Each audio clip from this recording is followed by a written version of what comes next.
주말마다 새로운 에피소드가 공개되는 드라마뿐 아니라 웹툰을 보시는 분들이 많을 텐데요.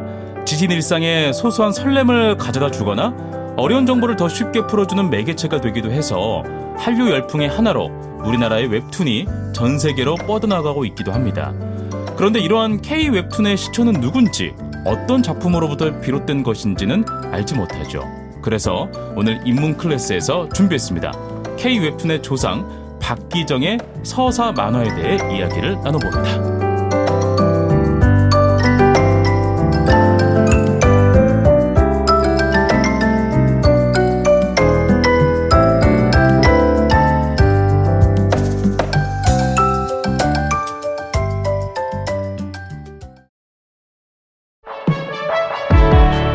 원광대학교 HK플러스 지역인문학센터와 함께 우리 주변의 살아있는 이야기를 쉽고 다양하게 즐기는 인문클래스. 오늘은 원광대학교 동북아시아 인문사회연구소 윤재미 연구교수님과 함께하겠습니다. 안녕하세요, 교수님. 안녕하세요. 원광대학교 동북아시아 인문사회연구소 윤재민입니다. 네, 교수님과는 두 번째 시간입니다. K-웹툰의 조상 박기정의 서사 만화라는 주제로 이야기를 해주신다고요? 네, 그렇습니다. 혹시 아나운서님은 웹툰 좋아하시나요? 네, 저도 보고 제 주변에도 많이 보더라고요. 쉬는 시간에 가볍게 이렇게 보면서 머리도 식히고 때로는 깊게 빠져들어서 이렇게 줄거리를 사색하기도 하고 그렇습니다. 아, 예, 그러시군요. 저도 공부하고 연구하면서 머리가 아플 때마다 웹툰을 즐겨보곤 합니다. 네. 예, 저희뿐만 아니라 사실 일상생활 중에 웹툰 즐겨보시는 분들이 청취자분들 중에서도 굉장히 많으실 거란 생각이 들어요. 네네. 오늘날 웹툰은 사실 양과 질, 모든 측면에서 굉장히 높은 수준이라서 웹툰을 본다는 건 일종의 좀 캐주얼한 문화생활이라고 말해도 딱히 손색 없다고 생각합니다. 맞아요. 예, 심지어는 우리가 실시간으로 즐기는 한국 웹툰을 오늘날 전 세계인들이 거의 시차 없이 비슷한 감성으로 즐기게 된 지도 꽤 됐죠. 아, 그럼요. 예, 일본, 중국, 미국, 유럽은 물론이고 최근에 러시아를 갔다 오신 동료 교수님께 들었는데 예. 전쟁 중이고 현재 양국 관계가 그다지 좋지 않은 상황임에도 불구하고 한국 웹툰이 러시아인들에게 굉장히 인기가 많다는 얘기를 듣고 놀랐습니다. 그래요? 예, 문화의 힘은 좀 대단하죠. 네. 그리고 이 웹툰이라는 말이 프랑스의 방드 대신에 그리고 일본의 망가 그리고 영미권의 코믹스와 함께 네. 세계적으로 만화를 통칭하는 새로운 대명사로 유통되고 있기도 하죠. 아, 그래요? 야.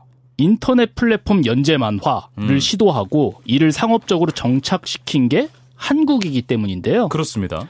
그만큼 이 한국 웹툰이라는 게 단순히 우리나라뿐만 아니라 세계적으로 굉장히 유의미한 문화 현상으로 인식되고 있다고 할 수 있습니다. 야, 참으로 격세지감이네요. 사실 우리 어릴 때만 하더라도 만화 강국하면 일본 만화였잖아요. 예, 맞습니다. 예, 어떻게 이렇게 반전이 됐는지 너무나 궁금하기도 하고 오늘 주제가 바로 오늘날 K-웹툰의 조상 박기정의 서사 만화에 대해서 말씀해 주신다고 하셨는데 여기서 그러면 그 실마리를 찾아볼 수 있지 않을까 합니다. 예. 근데 말이죠. 사실 저는 이 박기정이라는 분 잘 모르거든요.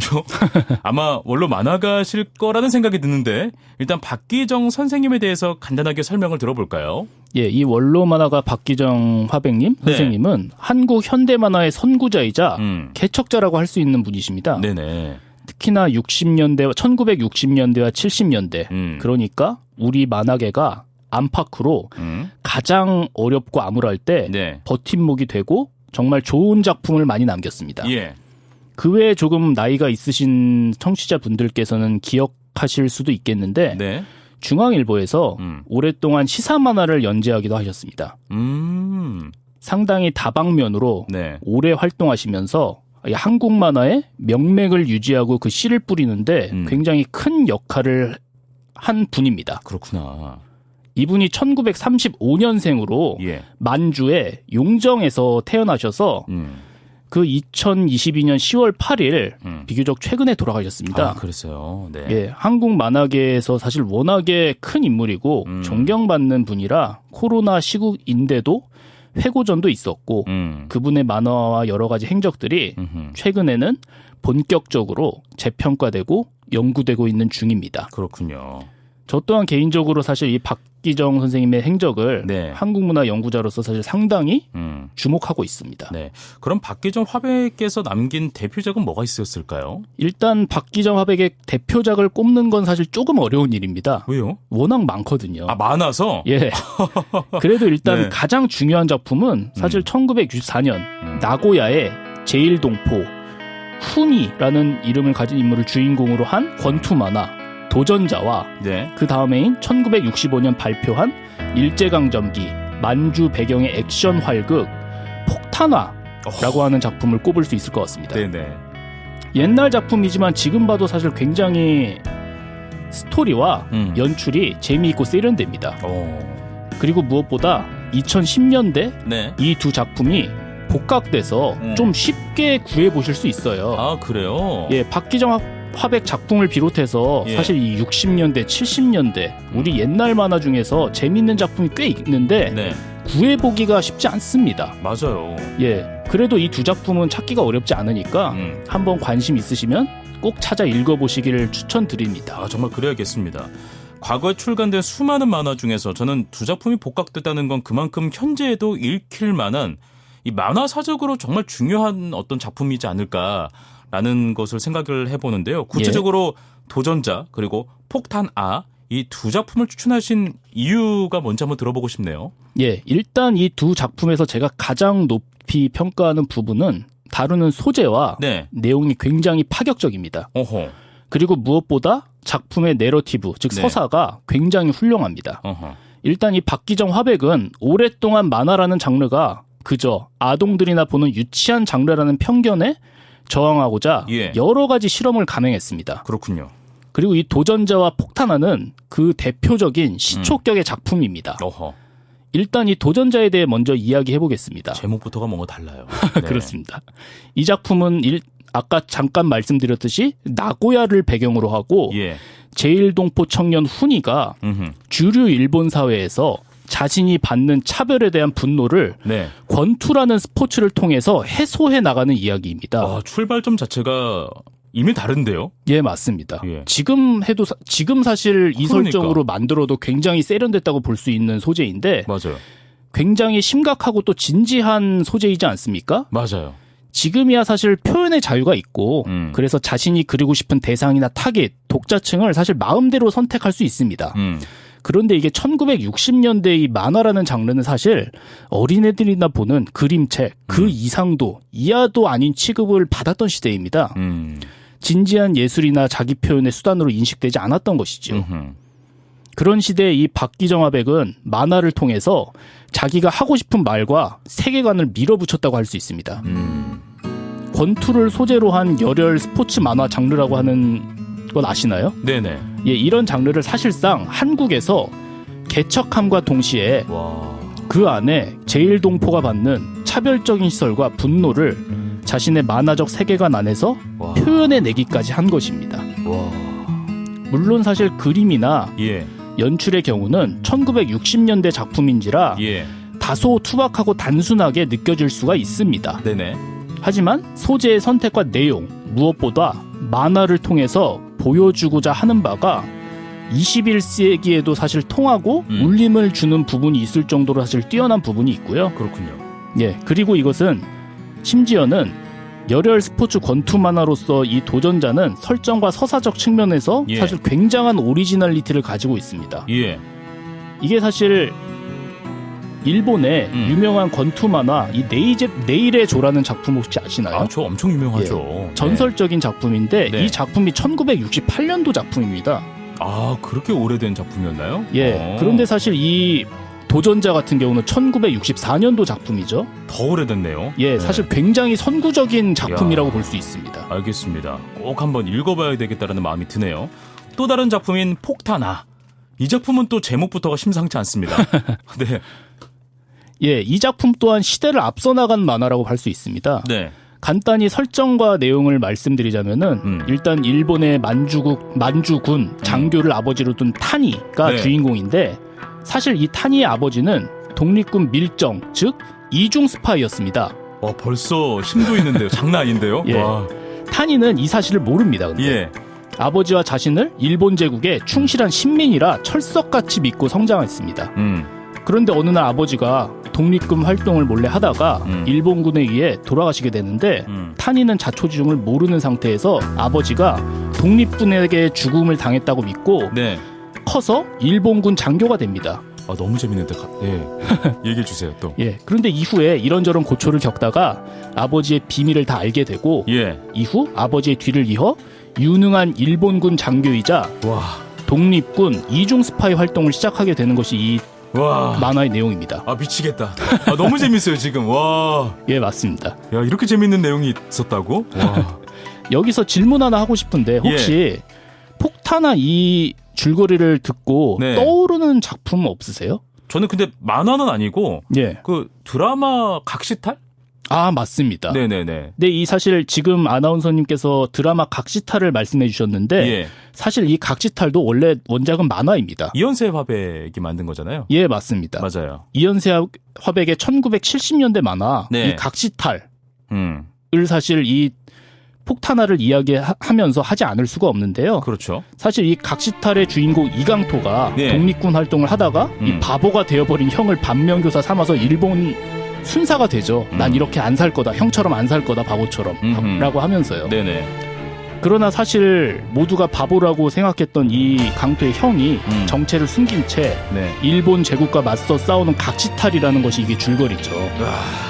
예, 그리고 이 강토는 출세를 위해 각시탈을 잡아서 네. 결국에는 죽음에 몰아넣게 되는데 으아. 사실 그 끝에 가서 바보인 줄 알았던 형이 네. 각시탈이라는 걸 알게 되고 그러면서 그 이후에 자신의 손으로 형을 죽였다는 사실과 형이 품은 큰 뜻을 그제서야 깨닫게 되고 형을 이어 제2대 각시탈로 활동하게 되는 것이 줄거리라고 할 수 있습니다. 엄청난 서사야.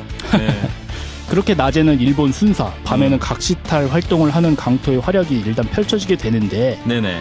박기정의 이 폭탄화는 이 각시탈과 같은 항일 이중 스파이물의 원조격 작품이라고 할 수 있습니다.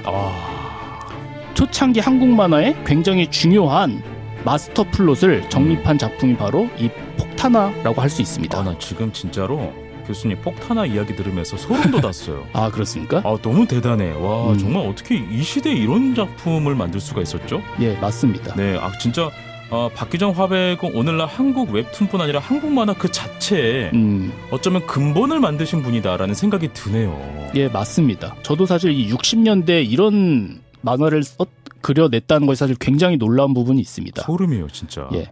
그리고 이 한국 만화사에서 이 박기정 화백님의 업적은 단순히 작품 형식이나 스토리 차원에 그치는 것도 아닙니다. 네네. 이 부분은 사실 그렇게까지 연구가 발굴이 많이 되지 않은 영역인데 네. 일단 저의 관심사로서 그냥 간단하게 말씀드리도록 하겠습니다. 예. 그게 뭐냐면 한국에서 최초로 사실상 만화계를 대표해서 국가와 협상적 관계를 적극적으로 수립하기도 했다는 것입니다. 이게 무슨 말이죠? 좀 더 정확하게 말씀드리겠습니다. 네. 일단 한국 최초의 만화가 단체인 한국 아동 만화가 협회 창단과 네. 그 초대 및 3대 회장을 역임하면서 했던 활동을 일컫습니다. 이게 1968년부터 시작되는데요. 네네. 아시다시피 생각보다 꽤 최근까지 이 만화라는 장르가 사회적으로 그다지 인정받지는 못했습니다. 맞아요. 저도 어렸을 때 만화책 보면 아버지한테 혼났어요. 예, 맞아요. 저도 그랬습니다. 한 90년대 말까지만 해도 만화하면은 학생들의 뭐 학업 의욕을 꺾고 퇴폐와 불량을 조장한다는 게 통념이었습니다. 맞아요. 예. 근데 박기정 화백이 한창 활동하던 1960년대나 70년대는 뭐 오죽했겠습니까? 더 했겠죠, 뭐. 예. 1960년대 초중반 군사정변으로 들어선 이 박정희 정권이 일단 근대화라고 하는 것에 사활을 걸면서 문화적으로 교양교육이라는 것을 화두로 내세웠습니다. 그때 만화는 이러한 건전한 교양에 포함되지 않는 퇴폐, 불량의 대명사였습니다. 무엇보다 당시에도 만화 시장은 지금만큼은 아니지만 아동부터 청년층까지 꽤나 넓게 향유되고 있었습니다. 원래 그리고 또 하지 말라고 하는 걸 더 하고 싶잖아요. 맞습니다. 청소년때 이제 약간 좀 뭔가 좀 성격적으로 뭔가 좀 정립이 될 그런 시기에. 예, 맞습니다. 그러면서 만화방이라고 하는 것이 유례없이 증가하고 있었고, 맞아. 예, 만화 출판 시장도 활황이었습니다. 네. 그런데 만화는 반면에 문화적으로는 위상이 굉장히 낮았던지라 이 당국의 입장에서는 이 만화가 자신들의 문화 정책의 정당성 확보를 위해 건드릴 수 있는 굉장히 만만한 대상이었습니다. 이렇게 약한 사람들 괴롭히더라. 예. 이에 대응하기 위해 박기정 화백을 필두로 창설된 게 한국 아동 만화가 협회입니다. 네네. 그리고 이 아동 만화가 협회는 훗날 만화계 최초의 법인단체인 한국 만화가 협회로 발전했고 한국 만화계의 이익과 작가 권익을 보호하고 발전시켜 나가게 됩니다. 그렇군요. 정말 어찌 보면은 만화만 그릴 뿐이 아니라 어떤 문화적으로도 새로운 장르를 이 한국에 뿌리내리기 위해서 정말 대단한 업적을 하신 분이다라는 생각이 들기도 합니다. 창작자를 넘어서 행정과 민간 정치의 영역에서까지 정말 큰 업적을 남기신 분입니다.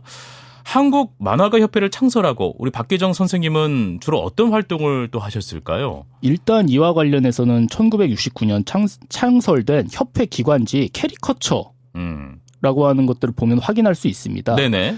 기관지의 이 초창기 권호 기사를 보면 박기정 화백을 비롯한 협회 운영진들이 만화계에 대한 정부의 시책에 발맞추고 있다는 것을 알 수 있는데 이를테면은 뭐 아동 만화의 정화를 위해 같은 기사를 보면 아동들의 건전한 정서 함양에 심각한 악영향을 주는 불량 만화를 협회 차원에서 적극적으로 타파하는 활동을 했다는 걸 확인할 수 있습니다. 그렇군요.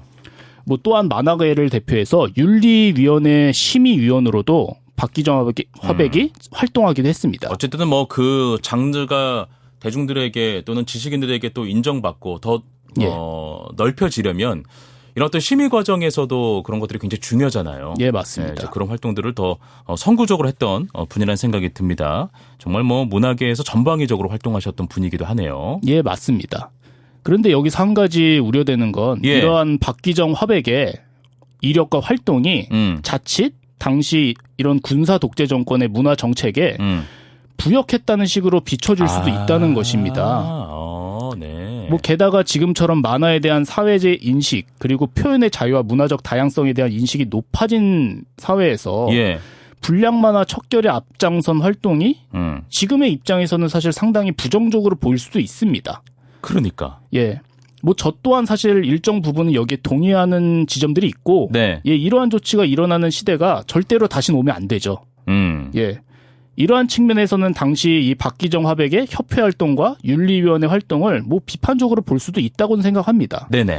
그런데 그러한 한편으로 반드시 염두에 두어야 할 부분이 있는데 박기정 화백의 이러한 일련의 대외 활동이 사실 문학의 권력이나 뭐 관료사회 진출을 염두에 둔 게 아니었다는 사실입니다. 사실 뭐 그런 생각 갖고 있었으면은 딱 무릎 꿇고 고개 숙이고 라인 타서 쭉 올라갈 수도 있는데 그러지 않았다는 거잖아요. 맞습니다. 그러니까 좀 순수하셨군요. 순수하게 정말 이 만화라는 장르를 대중문화로 만들기 위한 그런 어떤 움직임이었다라고 좀 생각이 들기도 하고. 그러네요.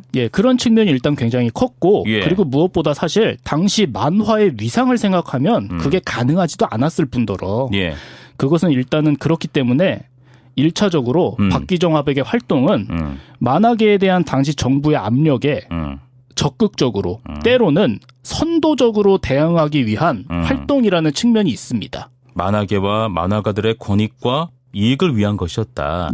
당시 만화 위상을 생각하면 박기정 화백의 행보가 이해되는 부분이기도 한데요. 하여튼 뭐 지금 시대와 과거 시대를 동일시하게 생각할 수는 없으니까. 맞습니다. 제가 말씀드리고 싶은 부분이 바로 그 부분입니다. 네네. 저는 이걸 정권의 문화정책에 뭐 복무하거나 타협했다고 볼 수는 없고 만화를 위해 그리고 만화가를 위해 당시의 정치와 문화 권력과 최초로 협상적 관계를 수립했다라고 일단 저는 정의 내리고 그런 차원에서 생각을 하고 있습니다. 이렇게 하니까 좀 이해가 더 되네요.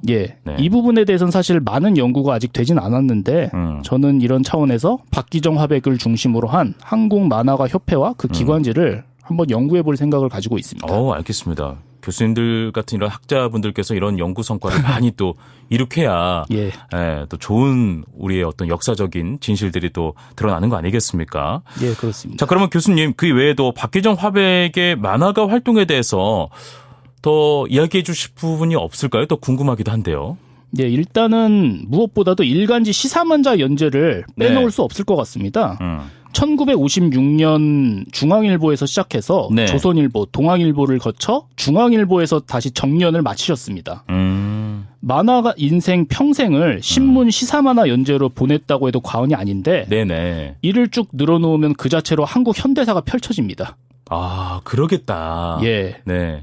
생전 이 화백께서 내가 그리지 않은 명사는 명사가 아니었고 대한민국 인물이 아니었다라는 말까지 할 정도인데 이게 사실 과장이 아닙니다. 그렇죠. 예. 그리고 이 신문 시사 만화라 함은 풍자를 곁들여지고 아, 그렇죠. 거친 과장의 만화적 인물 표현, 그러니까 캐리커처를 그림을 의미하는데 예. 이 박기정 화백의 이 신문 연재 캐리커처는 그 자체로 한국 시사 만화의 한 전범을 만들었다고 볼 수 있습니다. 아, 그렇죠. 아, 진짜 이 시사 신문 만화가 사실 뭐 보통 4컷으로 이루어지잖아요. 예, 맞습니다. 아니면 한 컷으로 이루어지는데 예. 정말 그 짧은 어떤 컷수에 예. 함축적으로 그리고 풍자로 하려면 이 전반적인 대한민국의 그 역사와 정치사를 이해하고 알고 있어야 이게 그려질 수 있는 거거든요. 예, 맞습니다. 네. 아, 정말 대단한 분이었다라는 생각이 좀 들기도 하고요. 아, 지금까지 말씀하신 업적만으로도 박기정 화백님이 웹툰뿐 아니라 우리나라 출판 만화 전반에 얼마나 많은 기여를 했는지 알 수 있는 대목이었어요. 아, 예, 그렇습니다. 뭐 청취자분들 중에 박기정 화백의 일대기와 한국 만화계에 끼친 영향력을 혹시 더 깊게 알아보고 싶은 분들에게 추천하고 싶은 책이 한 2권 있습니다. 네, 아까 그 책 아니었어요? 다른 책 또 있나요? 예, 다른 책도 있습니다. 아, 그래요? 좋습니다. 예. 네. 일단은 만화 연구가 서은영 선생님의 한국 웹툰 작가 평론선 중에 박기정 편이 있습니다. 예, 100종 내외의 짧은 분량이라서 가볍게 읽기에 좋고요. 예. 그리고 주로 1960년대부터 70년대 박기정 화백의 선구적인 만화적 표현과 서사에 대한 작품론이 실려 있으니까 한번 읽어보시면 좋을 것 같습니다. 네. 그리고 두 번째는 정상용 만화 연구가의 박기정 평전, 영원한 도전자 박기정입니다. 아, 도전자라는 그 만화 제목을 썼네요. 예, 맞습니다. 네. 오늘 이 시간에 말씀드린 내용 전반을 포함해서 이 박기정 화백의 일대기와 만화 세계가 상세하게 담겨 있습니다. 이 정상용 평론가는 이 박기정 화백에 대해서 일본이나 미국 만화와는 다른 한국 만화만의 정서와 스타일을 형성한 만화가라고 평했고, 심지어는 나아가서 오늘날의 웹툰이 한국 만화의 잎사귀라고 하면 이연세, 허영만 작가는 기둥, 박화백은 그 뿌리라고 봐야 한다라는 말을 남겼습니다. 이 책을 보시면은 이 박기정 화백이 어째서 한국 K-웹툰의 조상이자 뿌리인지 확인하실 수 있습니다. 진짜 이렇게 보니까 한국 만화는 정말 한국 만화만의 정서가 있네요. 그렇습니다. 그러니까 저도 뭐 미국 만화 많이 좋아하고 일본 만화도 좋아하지만 뭔가 그 나라의 아픈 역사라든지 뭐 이런 근본을 긁는 내용들은 많이 없었거든요. 예, 맞습니다. 근데 한국 만화는 진짜 우리의 뭔가 그 기둥을 뭐 흔들어 제끼는 그런 서사가 담겨 있어서 다시 한번 좀 돌아보게 되는 그런 시간이었던 것 같습니다. 네. 자, 오늘 교수님 말씀을 들어보니까 제가 마냥 재미있게 봤던 이 K-웹툰이 그냥 만들어진 게 아니라 이 박기정 화백 같은 선구자들의 노고에 의한 것임을 알 수 있어서 정말 뜻깊은 시간이었습니다. 끝으로 오늘 함께한 소감 한 말씀 듣고 마무리해볼까요? 예, 저 또한 이렇게 박기정 화백에 대해 이야기 나눌 수 있는 기회가 마련되어서 너무나 뜻깊은 시간이었다는 점 말씀드리고요. 오늘날의 이 K-웹툰이 있기까지 오늘의 주인공인 박기정 화백을 비롯해서 많은 선구자들의 노력이 있었습니다. 저는 사실 전업 만화 연구가까지는 아닌데 오늘 말씀드린 서은영, 정상용 선생님을 비롯해 많은 만화 연구자들이 한국 고전 만화를 발굴, 정리하고 있습니다. 여기에도 좀 관심을 기울여 주시면 청취자들의 웹툰 라이프가 훨씬 앞으로 풍부해지지 않을까 생각이 듭니다. 뭐 가까운 도서관에 가시면 도전자, 폭탄화를 비롯해서 여러 복각 고전 한국 만화를 접할 수 있는데 이 점에 한번 관심을 가져주시면 좋겠습니다. 감사합니다. 알겠습니다. 더 큰 세상을 향한 갈망이 있었기에 우리의 문화예술이 더 발전했고 그 염원이 예술인들을 키워낸 것이지 않나 싶습니다. 앞으로도 우리의 문화예술을 더 많은 이들이 함께 즐길 수 있길 바랍니다. 우리 주변에 살아있는 이야기를 쉽고 다양하게 즐기는 인문 클래스, 원광대학교 동북아시아 인문사회연구소 윤재미 연구교수님과 함께했습니다. 오늘 고맙습니다. 감사합니다.